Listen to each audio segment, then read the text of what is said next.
Good evening. It is 6:32, June 11th, 2025, and the meeting of the Urban Design Commission will now come to order. May we please have a roll call? Monica Sullivan. Here. Edith McKee. Here.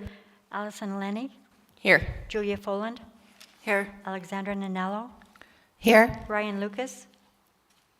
Here. Trevor Strait. Here. James Cullis. Here. You have a quorum. Thank you. Thank you. May we get a motion to approve the minutes from March 12th, 2025?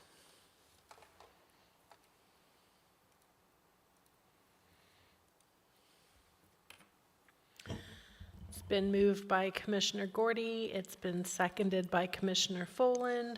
Are there any corrections to the minutes? Are there any objections to the minutes being approved? Hearing none, the minutes are approved.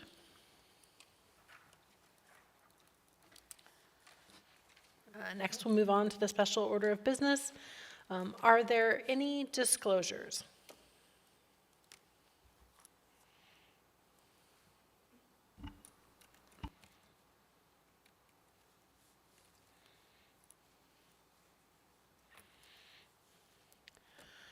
Commissioner Ninalo? I think that I just need to comment that I was absent from the previous, so I can't be part of any of the motions to approve from previous. The consent agenda? Yes, thank you. I couldn't think of what that was called for a minute there. Thank you. Commissioner Sullivan? I was absent on case 2024-0122, variances for keeping up sheep, geese, and comb. I would like to omit from voting on the resolution. Thank you.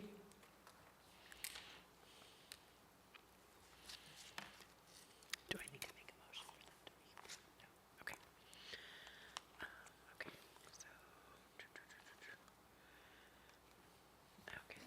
So may we have a motion to approve Resolution 2025-002 on the consent agenda?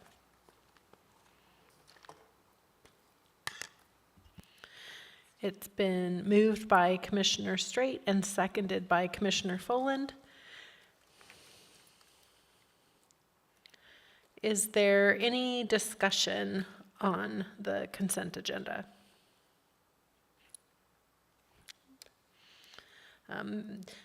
Hearing none, may we please? Oh, yeah, sorry. Okay. Would anyone like to pull an item from the consent agenda for discussion or corrections? Okay, hearing none, the consent agenda is approved.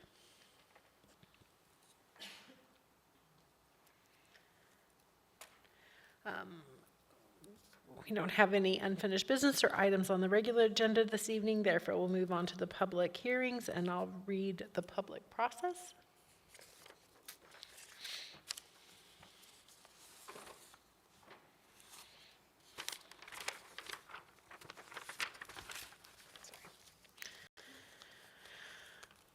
The procedure by which the public may speak to the Urban Design Commission at its meeting is: 1, after the staff presentation is completed on public hearing items, the chair will ask for public testimony on the issue. 2, persons who wish to testify will follow the time limits established in the Urban Design Commission Rules of Procedure. Petitioners, including all their representatives, will have 10 minutes. Rebuttal by the petitioner may be allowed when time has been reserved. Representatives of groups, community councils, PTAs, etc. will have 5 minutes. Individuals will have 3 minutes. 3, when your testimony is complete, you may be asked questions by the commission. You may only testify once on any issue unless questioned by the commission.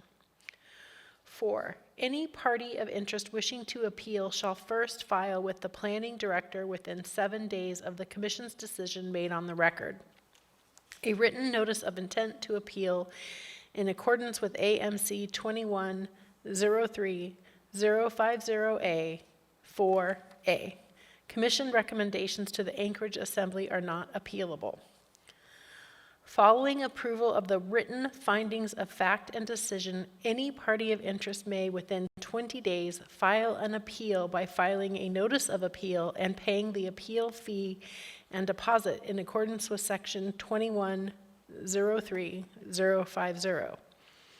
The notice of appeal must be filed with the planning director on a form prescribed by the municipality. If the appellant is not the applicant, the appellant's notice of appeal shall include proof of service on the applicant.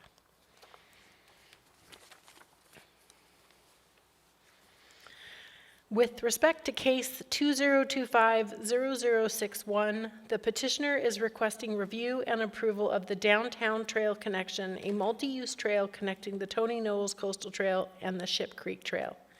May we please have staff's presentation? Thank you, Chair Markey. The Municipality of Anchorage Parks and Recreation submitted a trail review application to construct a 1-mile, non-motorized, multi-use trail.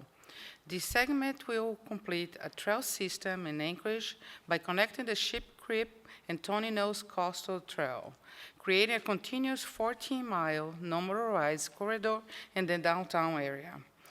The Alaska Railroad Corporation holds ownership of most trail land within the project area. The municipality of Anchorage owns a vital section near the project's beginning, located between Eldenberry Park and 2nd Avenue.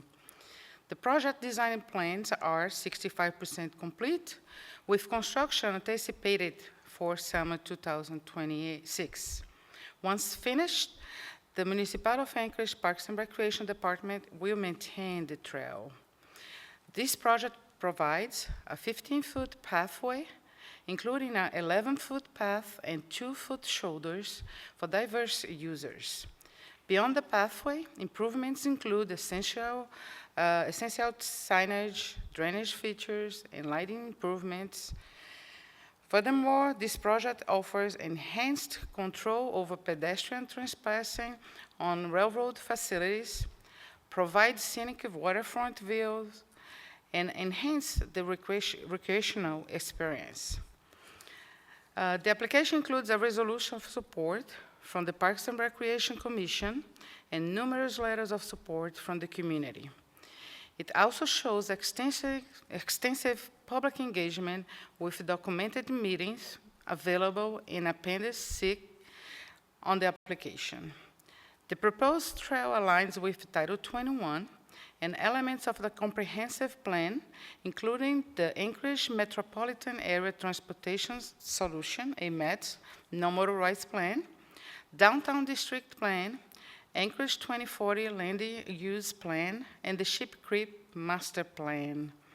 The Urban Design Commission may approve, with or without condition, reject the trail, or review the application tonight during this public hearing as described in Anchorage Municipal Code, AMC 2103-190C Trail Review. The department recommends approval of the 1-mile non-motorized multi-use downtown trail connection consistent with the application dated April 2 of 2025. The Municipality of Anchorage Parks and Recreation representative is RM Consultants. They are here tonight to present upon the project and to answer questions. Thank you, and that concludes the summary of the staff report. Thank you. Are there any questions of staff?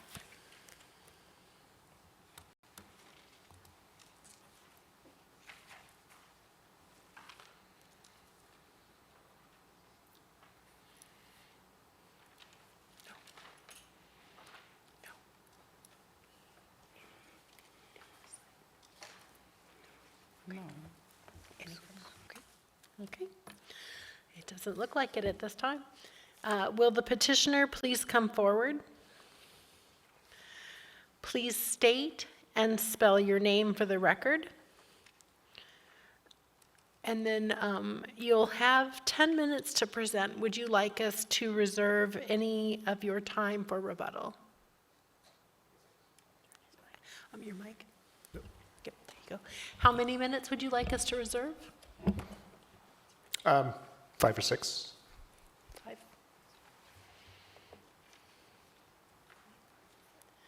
He said to reserve 5 or 6, so we'll reserve 5. Okay. Yeah, so for the record, my name is John Pekar, Johnpekar.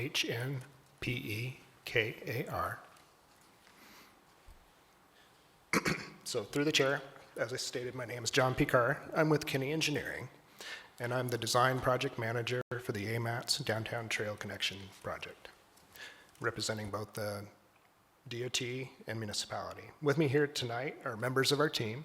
We have Christina Bush with the Department of Transportation, Tanya Hickok with the MOA's project manager, Dave Whitfield, and Teresa Nelson Yeel with R&M Consultants. Also on our project team is Mark Kimmer with Bettisworth North. And we have reviewed the planning department's staff report, and we agree with their analysis that all criteria for the trail review is met. This over 1 mile connection is a much needed link connecting the Tony Knolls Coastal Trail and the Ship Creek Trail to form a 14-mile continuous use corridor. The proposed trail will provide access to the small boat launch in Ogla Park, will improve safety by providing a route that does not have at-grade railroad crossings. The project will significantly improve non-motorized access and offer scenic views.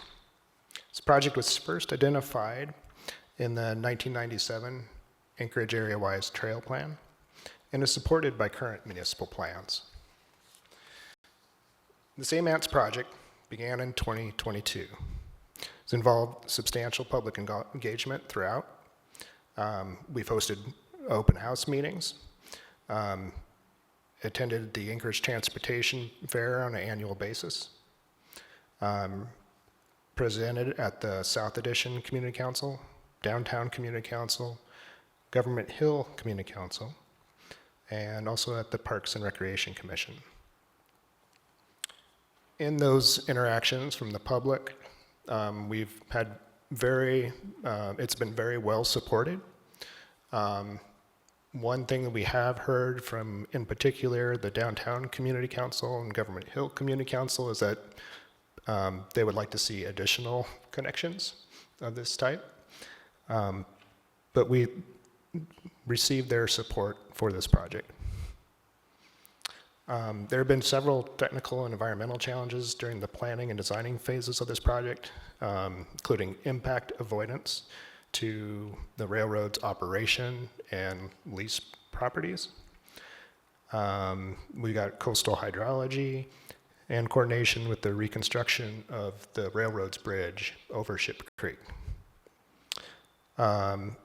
This project, in order to avoid those at-grade crossings of the railroad, goes underneath both the railroad's bridge and the small boat launch road bridge. That concrete U structure is designed to prevent the tidal action from coming over the top of the trail. And then throughout the project, we've performed cultural resources integration, wetlands mapping, and permitting. We're happy to say that the Alaska Railroad Real Estate Board is in support of the trail, and they recently approved the right-of-way permits at their June 4th meeting, and they recommended that the project be advanced and approved by the Railroad Board for their upcoming meeting on June 25th. I'd like to thank you for your time and consideration, and as always, we're available to answer any questions you may have. Thank you. Are there any questions of the petitioner? Yes. Commissioner Sullivan? Hi, through the chair. Just want to know a little more about the pathway with flood wall, how it drains, and how do you maintain that spaces? Sure. The U-shaped structure will be drained with a electronic, we'll have a pump at the bottom of the structure that will pump out rainwater. The height of the structure has been set so that that the FEMA's base flood elevation will be kept out of the structure. So the pump's purpose will be to remove rainwater. If you were to have an event that exceeded FEMA's 100-year event, then it would take additional time to probably remove silt and a little more maintenance there. Thank you.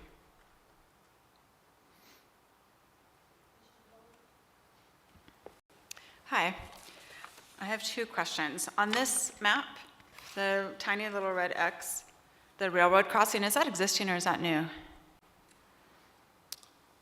Over here. That's where at Elderberry Park, where the existing, the connection to Second Avenue goes underneath the railroad tracks, and that's existing. Oh, got it, okay. And then at the Hostetler Park, where there's the overlook and the plaque, I was there actually randomly today, and I noticed that the whole ramp and the access to get down was blocked off. Is that going to be tied in to the coastal trail, or could it be, or do you know why it's blocked off? I don't know the background there. There was not a plan to connect that to this facility. I believe that would have to cross railroad. It would have to cross the railroad? Yeah. Does anybody know why that's blocked off, or?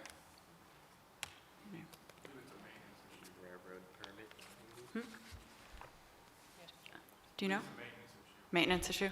Okay. I mean, I think that would be amazing if there's some other access point to the coastal trail. If we're going to do this extension more central to downtown, it seems like that would be worth looking into. Okay. That's it.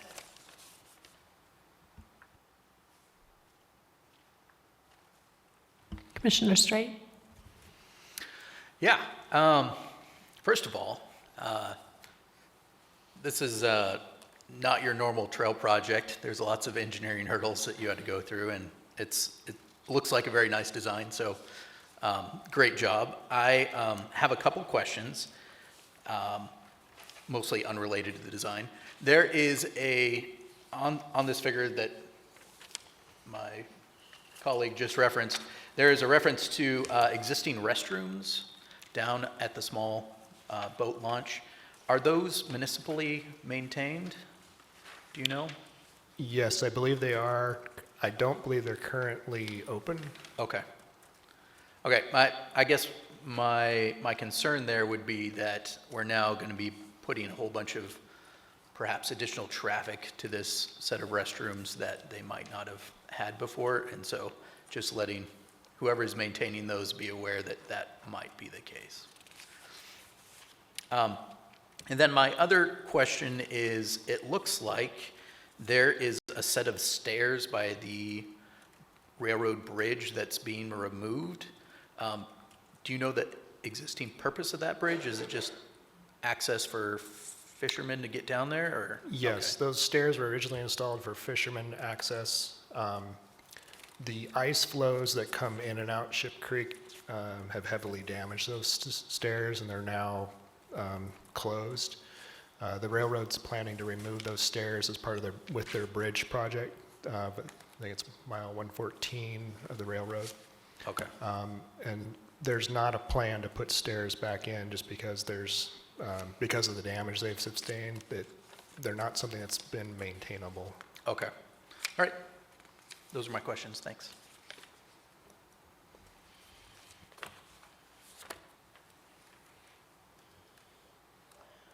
Commissioner Gordy? Commissioner Lennig? Lennig. It's okay, we'll update it. I just had a couple of really quick questions. I saw that there were plans to groom this all the way from Kincaid basically to Mountain View. Is that true in the winter? That's the maintenance plan for winter snow removal? As I understand it, we've designed the trail, we will design the trail the same way, whether it's plowed or groomed. Right. So really, that's a maintenance decision by Parks and Rec. That way, yep, that makes sense. And then I noticed that there was some talk of lighting being added to the trail. I know that there's quite a bit for those underpasses, and I probably just missed it in the plans. I did look at them, but I might have missed a couple symbols. Is that a pretty well-lit path between those two trails? I know it's only a mile stretch, but is it kind of following in line with the rest of the coastal trail? It is not continuously lit. Okay. The lighting that's being provided is underneath the bridges, Okay, just because there's a contrast between, anyway, at day outdoor versus, and, yeah. yeah. Yeah. Okay, perfect, thank you.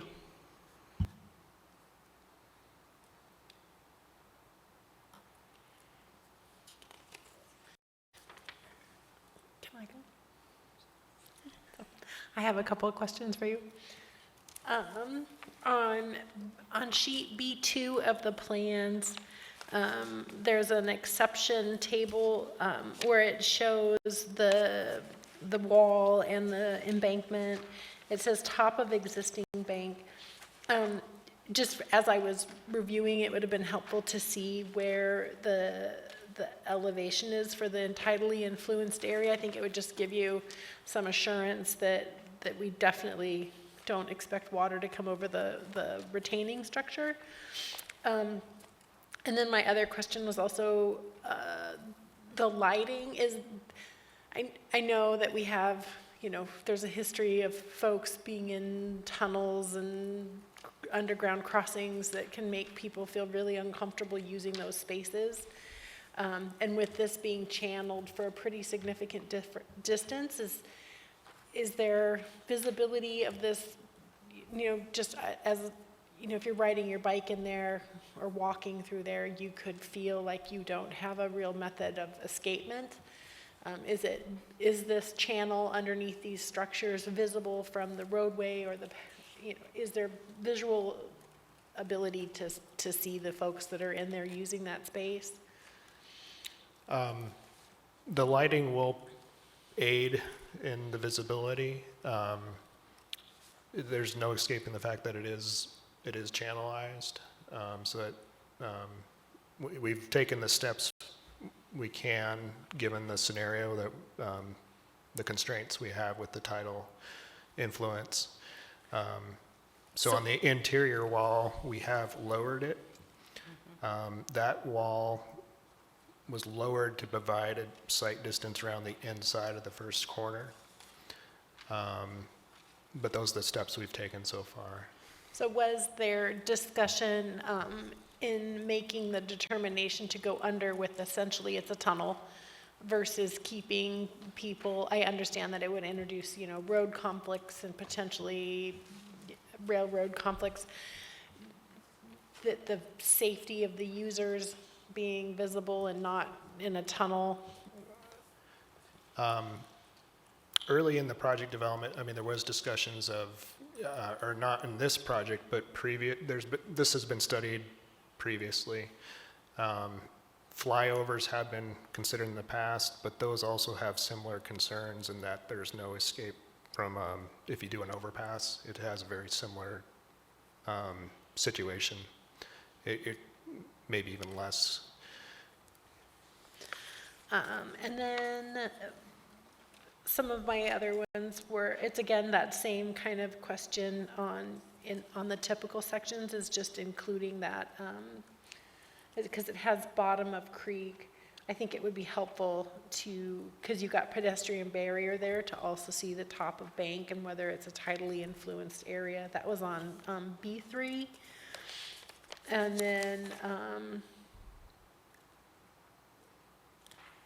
then I think, also the culvert diameter of the 18-inch pipe, I didn't know. I vaguely have recollection that there's a preference for climate considerations to move to a 24-inch minimum diameter pipe. I didn't know whether that was feasible here or not, or whether it was a cover issue, or is that just?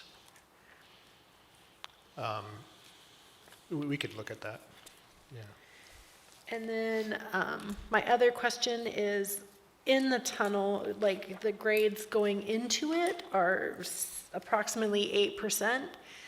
A little bit concerned that if somebody has mobility concerns, you know, they're using a wheelchair or some other mobility assistive device, that grade is, you know, it's about 100 feet on each side at that 8%, that could be really steep for somebody using a wheelchair. Yeah. We examined lengthening and that slope and decreasing that grade. There are some pretty significant utilities. There's fuel pipelines, and so in order to avoid those fuel pipelines and building a permanent structure over them, we found that to be a constraint with the grades. Is it still ADA compliant?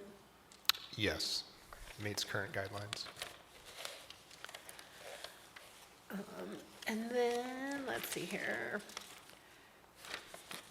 There was a couple of locations where there's there's a detail for the petroleum line crossing, and that seems to apply in a couple of different locations in the plans. Just maybe like identify where that particular detail applies. I thought that would have been helpful. And then in your public comment record, sorry, I'm going through, I've got notes everywhere. J-Bear made a comment that said that they would like to be consulted, and I didn't know if that was J-Bear consulted. Did they have any comments, questions, concerns about the plans? All I know is that they were reached out to, but we never got any feedback. So I received that at one of the transportation fairs, and we never received anything official from J-Bear. Okay, I just wanted to close that loop. And then, okay, I think those are all my questions. Thank you.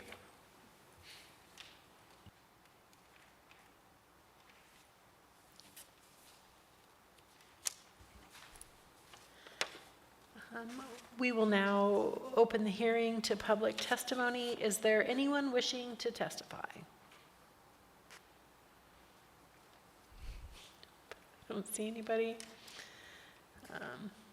So you had 6 minutes remaining. Would you like to use your remaining time? No, I think that'll conclude it. Yeah. Okay. Thank you. Don't leave just yet. Are there any more questions from the commission for the petitioner or staff?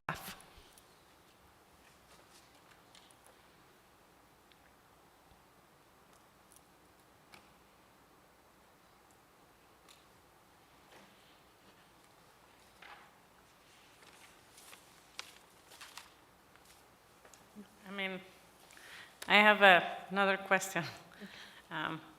So same detail, pathway with flood wall.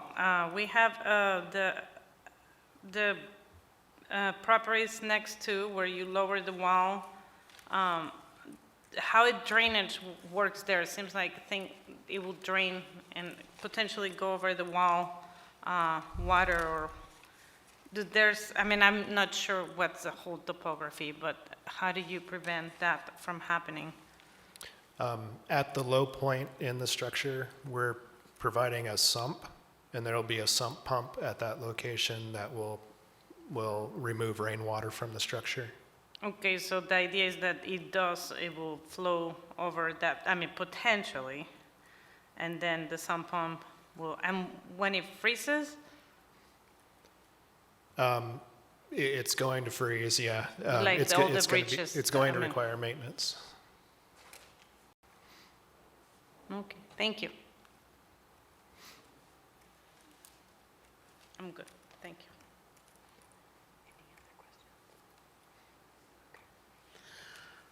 you. Okay, the public hearing is now closed. The matter now rests with the body. We will move and vote. May we have a motion to approve case 2025-0061?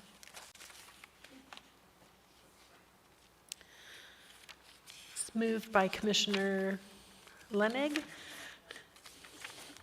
Sorry. Mover, would you please state your motion? Yes, I move in case 2025-0061 to approve the trail review of a new 1-mile non-motorized multi-use trail connecting the Tony Knowles Coastal Trail and the Ship Creek Trail. It's been seconded by Commissioner Nanalo. Commissioner Lenig, would you please speak to your motion? Yes, I intend to support the motion. I think this is a really well put together project, especially considering the hurdles in this area to be able to connect those two trails. I think it's a pretty critical connection to kind of make that full loop of one of our greenbelt systems, which we're very proud of in this city. So it's a huge improvement. I know, like you said, there's some compromises on how we get there based on some of the engineering requirements and the restrictions based on what's already existing utility-wise and on the railroad properties. But I think this is a great solution and a great addition to the city. And my findings are in agreement with the municipality that this aligns with Title 21 and the municipal plans for Anchorage. Thank you. Commissioner Nanalo, would you like to speak to your second?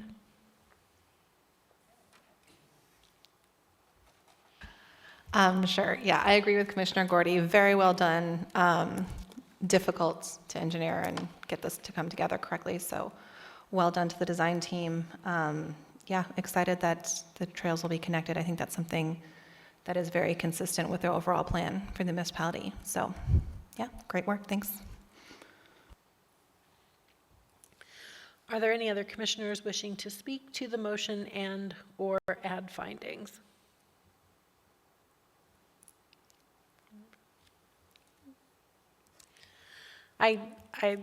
I also agree. I'm really pleased to see that they'll be connecting these two trails. I know I like to ask a lot of questions, but I also understand that there's a lot there to weigh and balance and make work, and lots of different stakeholders in that area. So you've done a really nice job. Thank you. If there is no further discussion, may we have a vote on case number 2025-0061? Ms. Lucas, how do you vote? Approved, thank you. Thank you.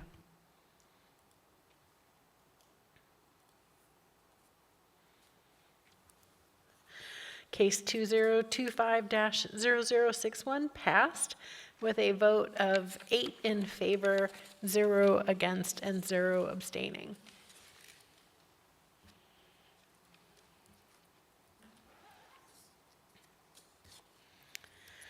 We don't have any appearance requests, reports, or commissioners' comments. Therefore, this concludes UDC's business for the evening. Could I please get a motion to adjourn? It's been moved by Commissioner Straight. It's been seconded by Commissioner Sullivan. Are there any objections? Hearing none, the meeting is adjourned at 7:05 p.m. Thank you, Ryan. Thank you. I love the gavel.